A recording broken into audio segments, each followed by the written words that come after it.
Hello, everyone out there. How's it going? I am M.L.S. And welcome to this week's episode of Book Covers of the Week. What we do is once a week, I look through Amazon and I check out some of the book covers. I talk about why they stand out to me, and then I allow you guys the chance to vote below. With that in mind, last week you all made your votes heard, and it's time to announce the winner. The winner of the book cover of the second week of April is The Lost Apothecary by Sarah Penner. This was yet another tiebreaker, so I need your help. I need you to go down to the link below, and then I need you to vote. And I need you to share this with people so that they can also vote too. The more votes they get, the more that people start picking up on it, and then hopefully it can become more and more legitimate. And I want this to be a good thing because these are some great book designers. These are some great authors. These are some great books. And I want to give them as much attention as I can. I am your humble host, M.L.S, and I am a self-published author. I also teach design and writing and photography for the school that I work at. And so this idea came about as an effort for me to start giving people recognition. This book cover here via the tiebreaker, which means I looked at the ones who were tied and I picked the one I thought was better. I just love the color and the use of the font in this design. I really thought that it stood out. So big congratulations to Sarah Penner and the designer of this book cover. And this cover will join the winner from the week before in the winners from the week before, and will be named in the overall form and the overall poll that I have for the end of the month. I promise I know English. So here we go. Now that we've done that, the next thing to do is to start looking at the covers that I found for this week. First cover I want to talk about is A Court of Silver Flames by Sarah J. Maas. I love the detail and the color of this cover. The detail stands out more than the color. Now, I will say that the font tool that they're using where they overlay the text onto the design is something common to this series. I'm not the biggest fan of that, especially when I want to look at all those little intricacies in the design and they're not there for me to see. I'm being blocked by this text. And then when I try to read the text, it makes it a little harder because I got this design in the background that's kind of drawing away my eye. But it has the lower part of the mask and the text over it. And once you're someone like Sarah J. Maas, you can pretty much do whatever you want. Things are going to be fine. But the color is enough. There's just enough contrast for me to be able to read the font. And that detail in the mask is so awesome. It really deserves some sort of attention. It really deserves some sort of recognition. And that's why I called it out. So the next cover I want to look at is The Invisible Life of Addie Laurie by V.E. Schwab. I read some of V.E. Schwab's work. I think she's quite good at her skill set.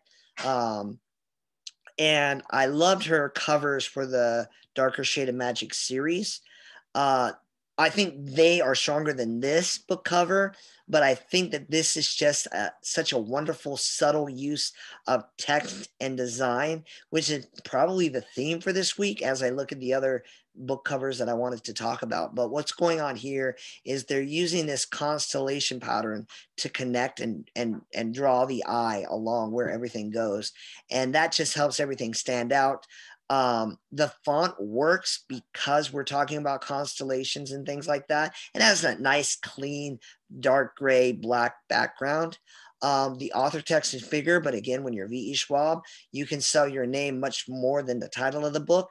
They're not that completely contrast. I would say that the author text is more powerful than the title text, even though it's bigger and it's got that line art going through it. But that's only because the stroke of the font is so thin. When we talk about that, I was just talking about the width of the letters. So depending upon how you measure it, that L is one distance, but then the little elements that make up that text kind of give it a weaker feel. So I really like how everything goes through, and I like how they use the open spaces in the letters to create the actual constellation, and it probably lends to the overall theme of the book, or whatever the magic system is.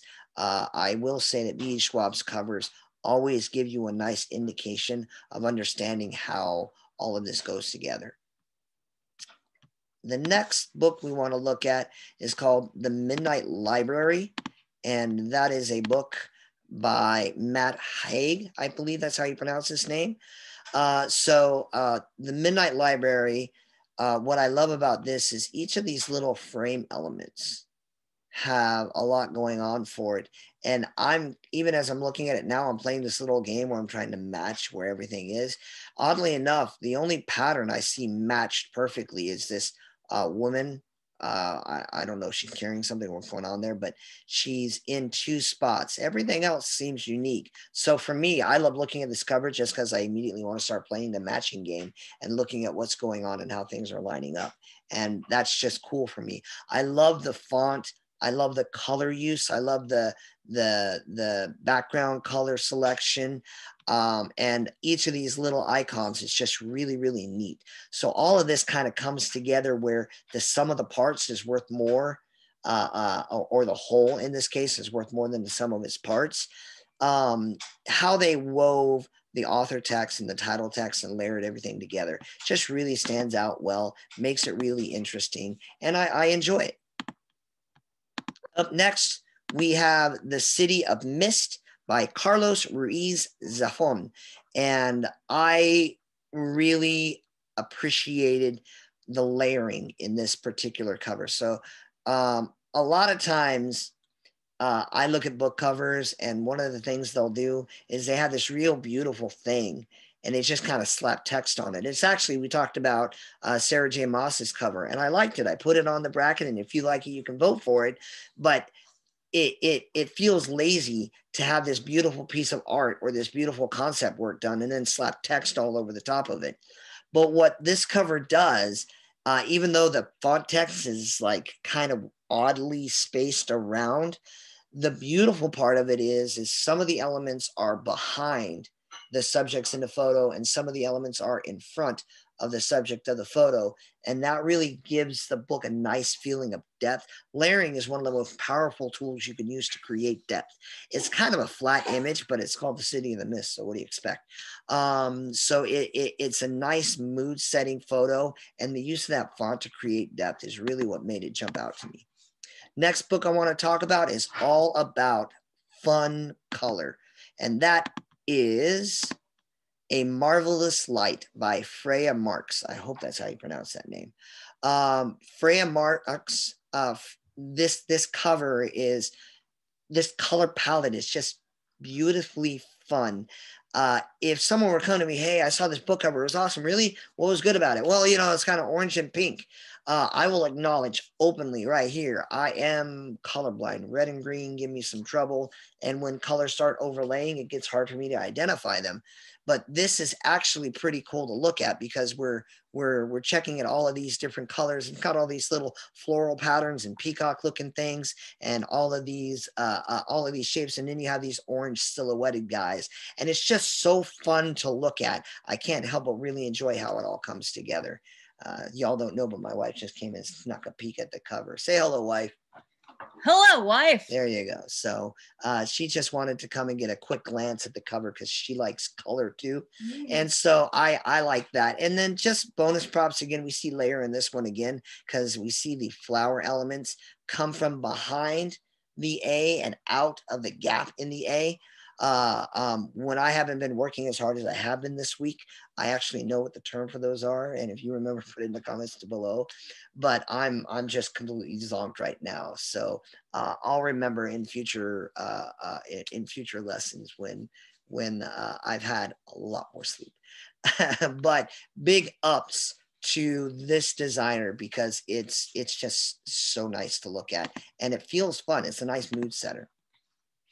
The next cover is about light and font. We're talking about The Rebel Beneath the Stairs and that is a book by E.E. Holmes. So light draws the eye. We mentioned that in a few videos. A lot of the concepts are going to get repetitive because once you understand design, they're depending upon how you count, there aren't that many different design tricks. It's all a matter of how you weave those design tricks together to create something new and pleasing.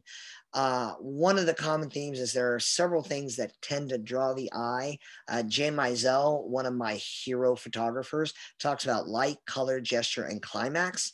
And those are things that can tend to pull the eye away. So this designer did a great thing. We have this open window and they put the figure in front of the window. So when you're drawn to look at the bright light, you see this figure on this beautiful stairwell, and that creates this gorgeous light on this subject. And that alone would have gotten my attention. That alone would have gotten on a bracket. But I am absolutely head over heels for this font. I really am. It's artistic without being impossible to read. It's pretty without being overpowering. It's got great color without making it impossible for someone like me to see. Everything about this font is wonderful. Now look, it's a stairwell and a girl on the stairwell walking up with a window in the area. The composition, the overall concept maybe isn't as successful as some of the other more line art based covers, but that font definitely deserved some huge respect. Last cover we're going to look at is honestly, when it came up, like, let me see if it happens to you. So it came up on my window. I'm like, huh! So this is Nothing But Blackened Teeth. And if I'm going to do more horror in my career as an author, this is the kind of creepy that will get someone's attention. This design, this art style, it feels very Japanese horror to me. And that is it's super creepy. It's super interesting. I don't necessarily know it's something I want to read, but it doesn't take away from the quality of the design and the immediate mood that it sets. It's one of those things where, like, I don't want to look at it, but I can't stop. And that adds to the power of a cover. I know because I'm doing this thing where I shift around and that helps me see colors when they're playing tricks on me. I don't know why, but it works. They have some red and black working together, but as I look, like, if you're interested in how it works for me anyway, if you're colorblind, let me know if you're having the same effect. But sometimes I think nothing is red and blackened is black. And sometimes I think nothing is black and blackened is red. And every time I look at the cover, it feels like that changes. And I'm just curious to see what other people think. I'm not the biggest fan of it because it makes the colorblind guy struggle to try to read the font. Also, it's a very weaker, smaller stroked font. And it's oddly spaced. So as much as I love the figure design and the creepiness of that, I'm not such a fan of the text that's going on there. So we have our 7 covers. And as always, if you enjoyed this, do me a favor. Let me know what you think of these book covers in the comments down below. Please subscribe and click the bell icon.